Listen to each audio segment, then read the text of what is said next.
I admit I was worried about my first day of 7th grade. I wondered if I'd be considered a new kid because I wasn't there last year to start middle school with everyone else. But how can you be a new kid when you've only missed 1 year? I'd be more like a new old kid, wouldn't I? I mean, I wouldn't know everyone in middle school, but I'd know all the kids who'd been in 5th grade with me, and I'd still have the same best friend. Fudge didn't seem at all worried about starting a new school. He and Melissa skipped all the way there. I wish Jimmy still lived in our building so we could walk to school together. Instead, I walked with Sheila Tubman. Not that I wanted to, but what choice did I have? We went down in the elevator together. It would have been rude to cross the street just to avoid her, right? I was still hoping we wouldn't be in the same homeroom or any of the same classes. The bad news is Sheila's in my homeroom. She's in my science class and Spanish too. But I'm trying to keep a positive attitude, like Mom said. The good news is Jimmy's also in my homeroom and better yet, in my humanities section.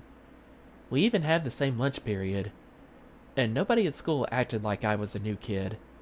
Most kids either didn't remember I lived someplace else last year or didn't care. After school, Jimmy came over, same as always. I told him about Melissa and her mother and how Henry painted the apartment and fixed up the kitchen. They got a new refrigerator, I said, expecting Jimmy to laugh and make some joke about salami and onion sandwiches. But he didn't. We hung out in the park for a while, at the top of our special rock. Then, just like that, Jimmy said he had to go home. I forgot for a minute he had moved, that he lived downtown now, that he had to take the subway home by himself. I walked into Central Park West and 72nd Street. Jimmy and I have been best friends since 3rd grade. He lived around the corner then. It was the first place in the city I was allowed to walk by myself. I really liked Jimmy's mom. She told me to call her Anita, not Mrs. Fargo. We had this special game. Every time I left her house, she gave me a graham cracker in case I got hungry on the way home. That was a big joke since it took about 2 minutes to get to my building. I was so mad at her when she took off for Vermont, leaving Jimmy with his dad. But then, I was happy when Jimmy and his dad moved into our building. Then I was mad at her again, because Jimmy was. Jimmy still doesn't like to talk about the divorce or his mother. He keeps everything to himself. He visits her at Christmas and for a month in the summer. I hope I never see her again because if I do, I'll tell her exactly what I think about what she did to Jimmy. And don't tell me there are 2 sides to every story, like Mom does, because I've seen Jimmy's side up close. Not that I want him to move to Vermont. That would be a lot worse than Soho. I'd never get to see him then. Now I know how he felt when I left the city last year. I watched as Jimmy disappeared down the stairs into the subway station. I wonder when Mom and Dad will let me take the subway to Soho on my own. That night at dinner, Fudge went on and on about his first day of school. I have 2 teachers in my room, William and Polly, and a library helper. That makes 3. You need 3 teachers, I said. Maybe more. Because I'm smart, right? Oh yeah, they don't come any smarter than you. How many teachers do you have, Pete? A different one every hour. Wow, you're really smart. Dad said, when you're in 7th grade, you'll have as many teachers as Peter. My library helper comes 2 times every week, Fudge said. He's 17. Next year he's going to college. Know what his name is? Jonathan Girdle. I laughed and said, you probably got that wrong, turkey brain. Peter, Mom said, what did we discuss last night? I don't know. Self-esteem? Mom said. Don't you remember? What's that got to do with... I stopped before I finished. Was she talking about me calling Fudge turkey brain? Mom nodded like she could read my mind. But Fudge didn't pay any attention. He went on as if he were the only one at the table. Jonathan told us some people think his name is funny, so I told him some people think my name is funny. Then this girl named Rebecca Noodle said a lot of people think her name is funny. Then Pluto Stevenson said everybody thinks his name is funny. Pluto? I said. Yes, Pluto, but he's not my new best friend. My new best friend is... Wait a minute, I said, interrupting. 1 day of school and you have a new best friend? Yeah, Pete, I do. I have to hand it to Fudge. He always manages to find a friend.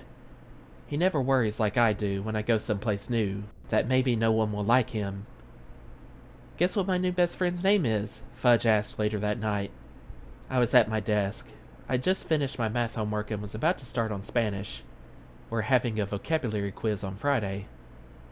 I'm doing my homework, I told him. You're not supposed to bother me while I'm studying. And you're supposed to knock if my door is closed. Fudge and I each have half a bedroom. There's a divider wall with shelves between us, but we have our own doors to the hallway. I brought you a rice cake, Fudge said in his best little boy in the world voice. He held it out to me. He's the one who loves rice cakes, not me. They make me gag.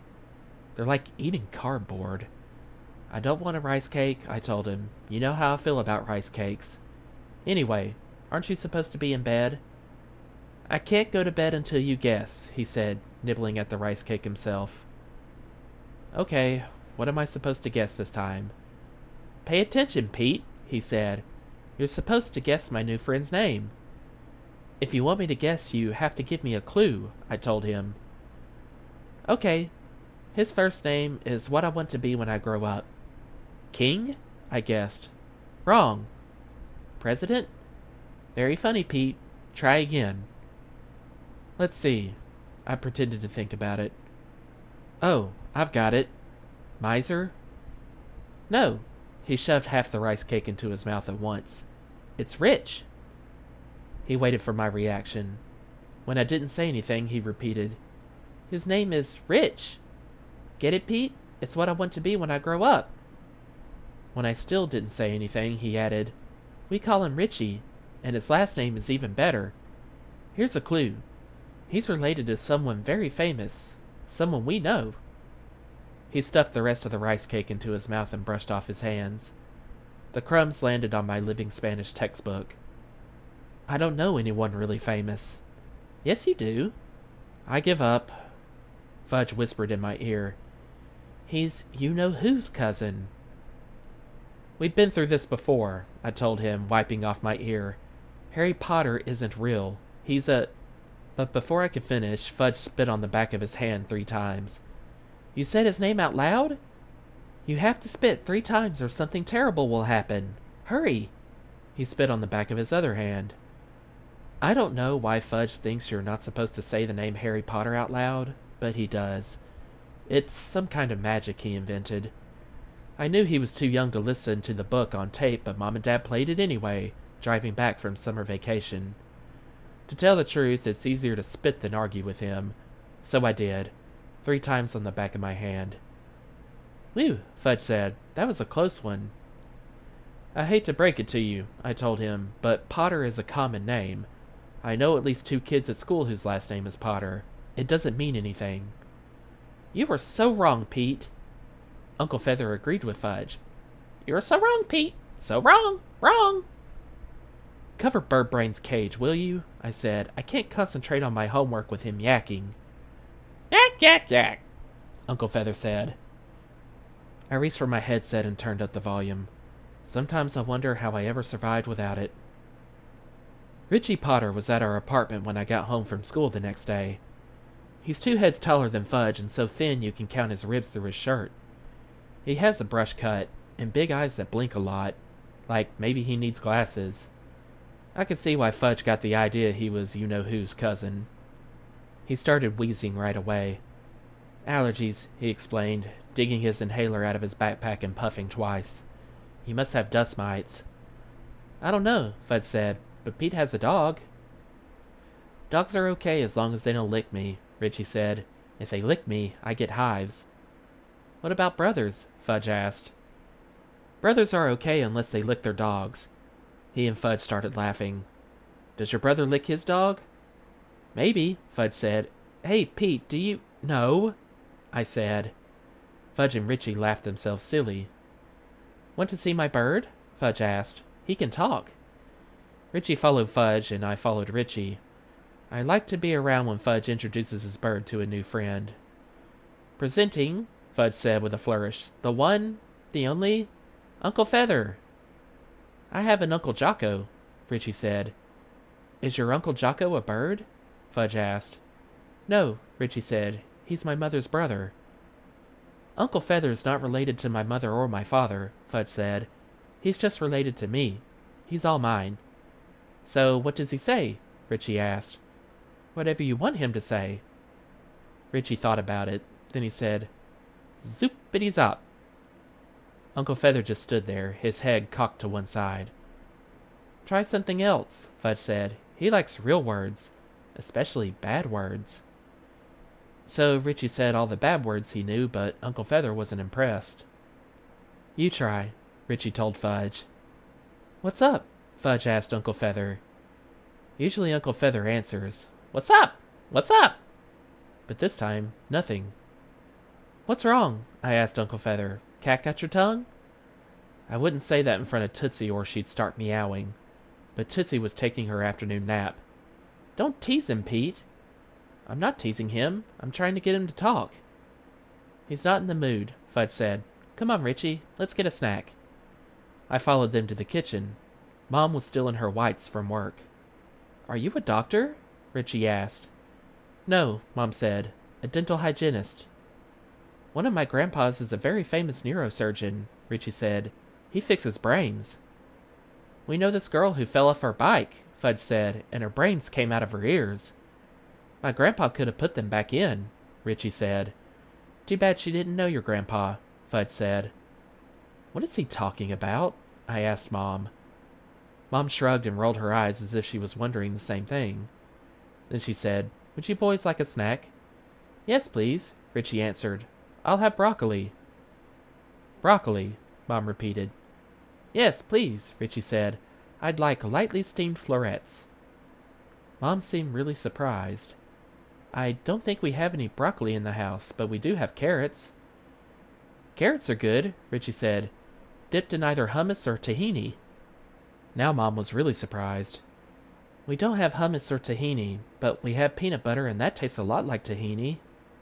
Don't you have a cook? Richie asked. No, I'm afraid we don't, Mom said. Oh, I'm sorry, Richie said. I didn't know you were poor. We're hardly poor, Mom said, serving him a bowl of baby carrots with a side of peanut butter. We just don't have a cook. Fudge watched as Richie took a carrot and swirled it in peanut butter. Can I have peanut butter and banana? He asked Mom. You know where the bananas are, she told him, pouring them each a glass of milk. You can help yourself. Carrots are hard to eat with loose teeth, Richie told Fudge as he wiggled his top front tooth. Soon I'll look like you. What do you mean? Fudge asked. Richie pointed to his mouth. No teeth on top. That's when it dawned on me Fudge's classmates are finally catching up to him. They're losing their teeth. Know how much I got from the tooth fairy when I lost my first tooth? Richie asked. How much? Fudge said. $20. And that was just from the tooth fairy. My grandma gave me another 20, and my twin uncles gave me 20 apiece. $80 a tooth, I was thinking. How much did I get, Mom? Fudge asked. Well, Fudge, Mom began, you didn't lose your teeth in the usual way. How'd he lose them? Richie asked. He was trying to fly off the top of the climbing bars, I said. Fly? Richie asked. He was only 3, Mom explained. So what happened? Richie asked. What do you think? I answered. He crash-landed and knocked out his top front teeth. But I didn't lose them, Fudge said. I swallowed them. At least that's what we think happened, Mom said. We're really not sure. So no tooth fairy came? Richie asked. Mom, Fudge began. How can the tooth fairy... Mom answered quickly.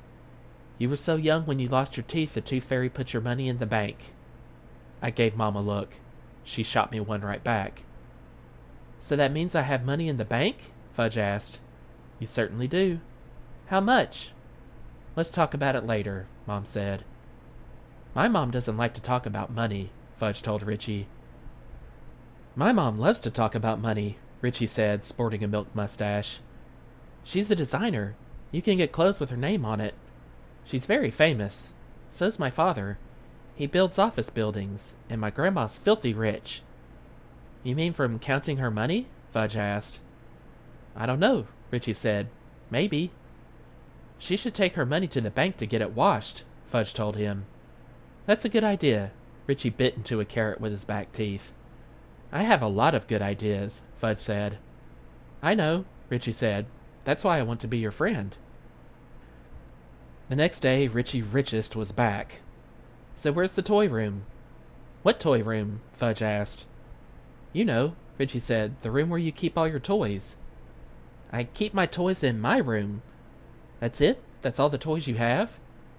He has more than he needs, Mom told Richie.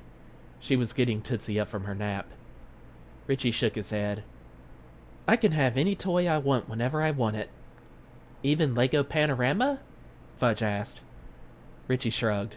Whatever. Did you hear that? Fudge said. He can have any toy he wants whenever he wants it. Yes, Mom said, and she took a deep breath. I certainly did hear that. But I'm not spoiled, Richie said. There's a difference between having everything you want and being spoiled. Is there, Mom? Fudge asked. I suppose it's possible, Mom said. We have a house at the beach, Richie announced. Do you? No, we don't, Mom said. Our house is on the ocean side, but we keep our boat in the bay. I have 2 half-brothers who are also rich and famous. You've probably heard of them, Jeffrey and Colin Potter. They make movies. Pete, Fudge said, if I cut you in half, then I'd have a half-brother, and Tootsie could have the other half. That's not exactly what a half-brother is, I told him. Jeffrey and Colin are from my father's first marriage, Richie told Fudge. After his divorce, he married my mother and they had me. My mother is 20 years younger than my father. She says I'm very smart, and extremely handsome. Do you think I'm handsome? The kid was on a roll. There was no stopping him now. Why, yes, Mom said. You and Fudge are both handsome. Which of us is more handsome? Richie asked. I wouldn't want to have to choose, Mom said. What is this, a beauty contest? I asked. That got Fudge and Richie laughing so hard Richie had to dig out his inhaler and take a couple of puffs.